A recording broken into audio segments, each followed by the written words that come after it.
This woman is cheating in the game her boss proposed, and so she manages to blow out all the candles and wins $600. The boss congratulates her, and then says that the next employee can start. He also cheats on this game, pretending to blow out the candles with the mask on his face. He just lifts the mask slightly, without the boss noticing it, and blows out the candles, and wins $500 that way. The boss also congratulates him. The last woman, on the other hand, doesn't steal by trying to blow out the candles while wearing a mask, so she can't blow them out. The boss says that unfortunately it wasn't this time, but she can make it next time. The woman says she has no problem, and just that her coworkers won, she is already happy for them. While they laugh and are sarcastic in saying that she is a very kind woman, the woman makes it clear that she is serious, but the two employees keep mocking that woman, not really caring. The boss says that it is already good, and that the woman should not be sad, because it is not the only race, and there are other races for them to compete in. And they should take advantage that they've finished that one, and go on to the next. In the second test, the boss says that there are 3 pots, and the test is not complex, but the employees must pay attention. He explains that inside each pot there is a prize, so they can keep whatever they find inside the pot. But once they have chosen one of the pots, they can't change it again. When the boss finishes the countdown, they hurry to take the pots they have chosen, while the woman takes hers last. The boss says that one of each can open. The first employee is ready to start, tearing the paper and finding a lot of bills inside. Thinking about the moment he will finally spend that money, which he will use to go out with his wife. The second employee is anxious to know what she has won. She also tears up the paper and finds a lot of jewelry inside. She finds it all very beautiful, because she always wanted to have that jewelry. The boss says that he didn't choose, that it was the employees. The third one, also anxious, tears the paper from her pot, but finds only 1 egg inside.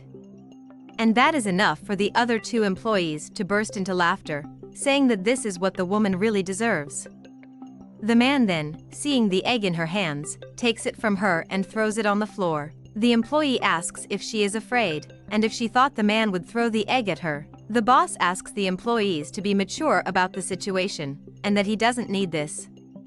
He explains that unfortunately, one of the pots didn't have a prize, and she ended up getting this one, but that she shouldn't worry, because it's not over yet and she can win an excellent prize. While the employee next to her says that the prize she will win will be to do a cleaning. Soon after, the boss says that they are going to start the final test, that he has some prizes for the employees, and that this could completely change their lives. He explains that his office door is password set, and he has some codes with him at that moment. He then shuffles the papers with the codes, to make it difficult for the employees to choose, and then throws everything on the table. And according to their luck, the employees will have to find the password to his office. And whoever manages to open his office door will be able to work in his own office. But the game has only one rule, and it explains that each employee can only choose one code. From the moment they catch you, you can run to your office to try to open the door. The woman begins to feel nervous, while the other 2 use that to mock her even more, calling her a chicken and laughing at her. The man then says that he doesn't know why they are wasting their time, as he will be the one to find the code. The boss asks the employees to stay calm, because he is going to start counting down, and soon they will be able to get one of the papers. After the countdown is over, they quickly get their papers, but the employee pushes the woman, so she can't get hers. As the woman picks up hers, she realizes that the man had not picked up any. When they get to the office door, the employee rushes to open the paper to try, but the man says he doesn't need to, because they already know the password. So they manage to open the door as soon as they put the password on the door, entering the room shortly thereafter. The boss arrives soon after, with the employee behind him, who also enters the room. But the 2 employees find a piece of paper saying that they are fired. The boss next to them says that this is a good question. The man says to the boss that he doesn't understand, and the boss questions whether the two of them have no shame, calling them thieves. He reveals that he has been trying for months to find out who is taking money from inside his office. The two play dumb, pretending they don't understand anything the boss is saying. But the boss says that if they have nothing to do with it, he wants to know how they managed to open his office door. The employee tells him that it was by using the paper that the boss himself left on the desk. The boss sits down in his chair, facing the two of them, while they both want to know what kind of joke the boss is playing. He begins to tell them that he has been suspecting for some time that his money inside the drawer was disappearing. He decides to do a test with his employees, and unfortunately they both failed. Then he tells that on the papers where he said he had the password for his office door, it was just a random numbering, and none of them had the password. So he wants to know how the two of them managed to open the door, if there was no password. But he himself answers the question, saying that the employees knew the password and are offenders. The employee puts all the blame on the man next to her, but he also puts the blame on the employee, by saying that it was she who hired a man to open the door. The boss then finds out the way they did it to open the door. They get confused as they try to come up with excuses and explanations. But the boss doesn't want any more explanations, and says that they still don't understand the extent of the problem.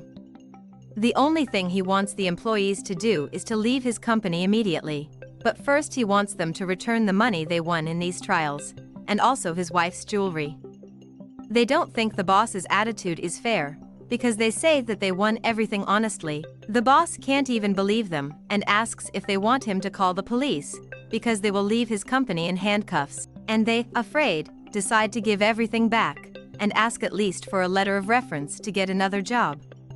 But the boss yells at them to get out of his way. So they both take off running. When they are alone, the woman asks if she needs to leave too. The boss asks for her forgiveness, and says that she can come into the room. In all the confusion, he forgets the woman who was there. He says that of all people, he realized that this woman is an honest person, for she could have cheated along with the others. And what they won there was of no value, it was just an act. The woman feels relieved, because she really needs that job, and asks if she can continue to work. Then the boss tells her that she will be promoted, because she is an honest employee like her, that he wants for his company, to continue to grow. He even has 2 job openings now, and that he will promote the employee. She will go to HR and take the documents, and leave everything right, so she can start in her new position. The woman thanks him for the opportunity, and then goes back to work. The boss is left alone, thinking about the disappointment he had that day with 2 employees he trusted.